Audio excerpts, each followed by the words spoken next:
इतना तो करना स्वामी, जब प्राण तन से निकले, गोविंद नाम लेकर मेरे प्राण तन से।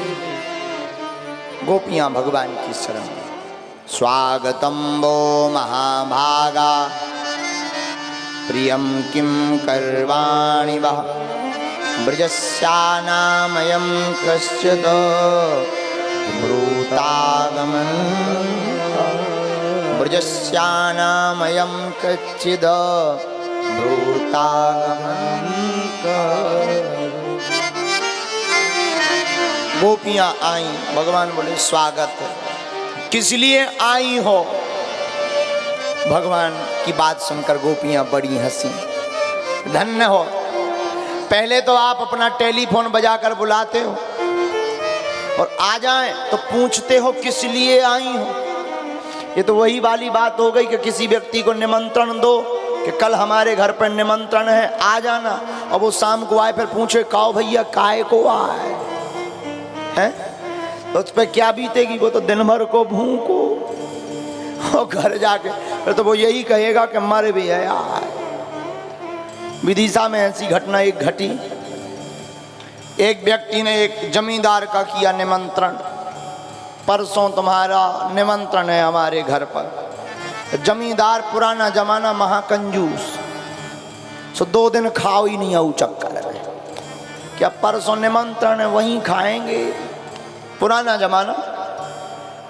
फिर क्या, जब 2 दिन बाद पहुंचे तो व्यक्ति भी बड़ा मजाक किया, तो दरवाजा खोला, खटखटाया, जमींदार ने खोला। कौन?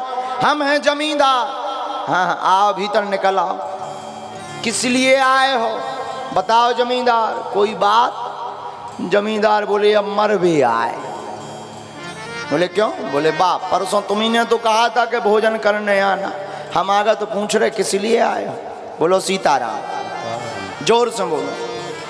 वही हाल गोपियों का। पहले भगवान ने बांसुरी बजाई, बुलाया, पर भगवान बोले किस लिए आई हो। गोपियां मुस्कुरा के बोली जय हो। लेकिन आज भगवान ही प्रवचन अभी कर रहे हैं। भगवान क्या बोले? अच्छा अच्छा, दृष्टम वनम कुसुमितम राकेश कर रंजितम। अच्छा अच्छा, वन को देखने आई, अच्छी बात है, देखना चाहिए। वन है, वृंदावन है, देखो देखो। लेकिन सुनो, रजन्ये सा घोर रूपा घोर सत्य निषेविता। देवियों, स्त्रियों को अकेला वन में नहीं आना चाहिए। स्त्रियां अगर अकेली वन में जाती हैं तो घातक होता है। लौट जाओ। अच्छा अच्छा, शरद पूर्णिमा का चांद देखने आई, देख लिया हो। दृष्टम वनम कुसुमितम राकेश कर रंजितम। चंद्रमा की चांदनी अच्छी तरह देख ली हो, अब जाओ गोपियों, अब जाओ। गोपियों ने क्या किया? सिर हिला दिया, जैसी इच्छा। भगवान आगे कहते श्रवणात् दर्शनात् ध्यानामयी भावो नो कीर्तनात्। गोपियों एक बात बताएं, हमारे सन्निकट आने में जितना आनंद नहीं है, जितना हमारी कथा सुनने में, हमारा ध्यान करने में आनंद है, नजदीक आने में इतना आनंद नहीं है। गोपियां कुछ नहीं बोली। भगवान ने थोड़ा बीच में डराया भी है। भगवान ने सोचा देख लें कि इनका जो वैराग्य है वो कितनी उच्च कोटि का है। तो भगवान ने डराया, धमकी भी दी। डराया कैसा? भर्तु शुश्रूणाम स्त्रीणाम पर धर्मो हमायया हयमायया। स्त्रियों का धर्म है घर पर रहें, भाइयों का, पति का, पिता का, परिवारजनों का ध्यान रखें। मातरहा पितरहा पुत्रहा, माता पिता की सेवा करें, पुत्रों का ध्यान रखें। और जल्दी लौट जाओ, तुम्हारे पति ढूंढ रहे होंगे, माता पिता परेशान हो रहे होंगे, तुम्हारे बालक रो रहे होंगे, घर वापस लौट जाओ, जाओ। भगवान वैराग्य देख रहे कि आखिर इनका मन अभी संसार में तो नहीं रगमा है। गोपियां कुछ नहीं बोली, मुस्कुरा पड़ी।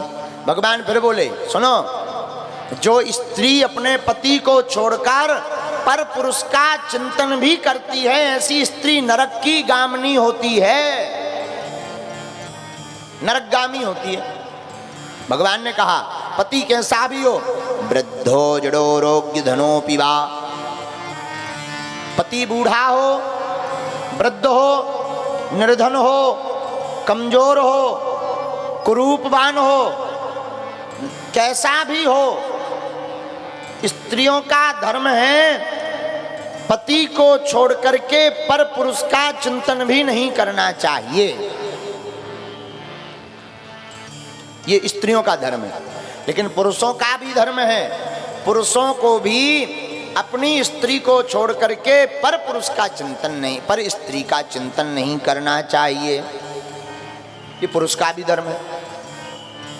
और पुरुष का धर्म का सिद्धांत कहां सिद्ध हुआ? रामचरितमानस में।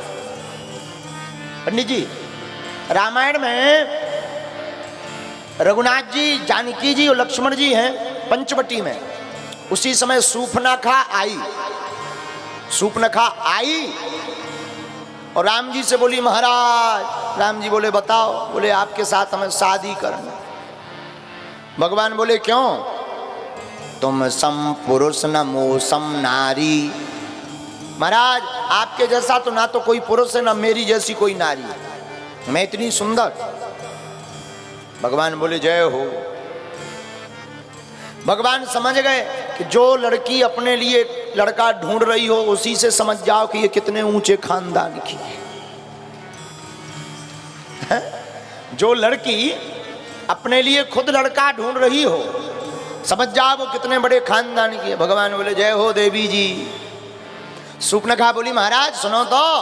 हाँ सुनाओ। आपके समान ना तो कोई पुरुष है, हमारी जैसी कोई नारी भी नहीं है। अच्छा तो अब तक शादी तुमने क्यों नहीं की? बोले आपके जैसा कोई मिला नहीं। अब क्या विचार है? बोले मन माना कछु तुम्हें निहारी, तुमको देखकर कुछ मन हुआ। भगवान बोले हमको भी देखकर कुछ मन, मतलब पूरा नहीं कुछ ही हुआ। भगवान मन ही मन बोले जय हो। इसका मतलब हमसे सुंदर मिलेगा तो तुम तुरंत देते तलाक होतर एंट्री है। धन्य हो धन्य हो। लेकिन एक रामचरितमानस में जो बात बताना चाह रहे थे वो बात ये है कि यहाँ पर एक घटना विचित्र है। विचित्र घटना क्या है? शिक्षा वाली। राम जी बात तो कर रहे सूर्पनखा से, लेकिन देख रहे जानकी जी की तरफ। और रामायण की चौपाई भी कहती है सीता चितय कही तही बाता। बात सूर्पनखा से कर रहे पर देख जानकी जी की तरफ रहे। राम जी क्या कहना चाहते हैं? बहुत अच्छी बात राम जी कहना चाहते हैं कि कोई दूसरी स्त्री जब तुम्हारे ऊपर डोरा डालने लगे तब घबराना नहीं, अपनी पत्नी की तरफ देखने लगना। वासना तुम्हारा नाक नहीं काटेगी। है? ये भगवान शिक्षा दे रहे। तो केवल स्त्रियों का धर्म नहीं है, पुरुषों का भी है। स्त्रियों का धर्म है पर पुरुष का चिंतन नहीं करना चाहिए, वरना नरक की गामिनी होती है, नरक जाना पड़ता है। जो स्त्री पर पुरुष का अपने पति के अलावा चिंतन करती है, परंतु पर पुरुष भी पर स्त्री का चिंतन करता है तो वो भी नरकगामी होता है, शास्त्र कहते हैं। और अब महाराज मान लो कोई आफत मोलई आ गई तो क्या करें? उसका उपाय भी गोस्वामी जी ने बहुत अच्छी बात कही। राम जी ने अपने चरित्र से सीतय चितय कही तेही बाता। आई सूर्पनखा। अच्छा ऐसा कोई होगा कि बात किसी से कर रहा हो देख कहीं और रहा हो? है? ऐसा होता है क्या? प्रायः ऐसा नहीं होता है। जिससे बात होती है उसी की तरफ देखता है। उसी प्रकार राम जी बात सूर्पनखा से कर रहे हैं पर देख जानकी जी की तरफ रहे हैं। बोले क्या? बोले सूर्पनखा की तरफ अगर देखकर बात करेंगे तो ये हमारी नाक कान काट देगी, लेकिन कभी वासना अगर सिर पर सवार होने के लिए आए और पत्नी की तरफ देखकर बात करोगे तो तुम वासना के ही नाक कान काट दोगे।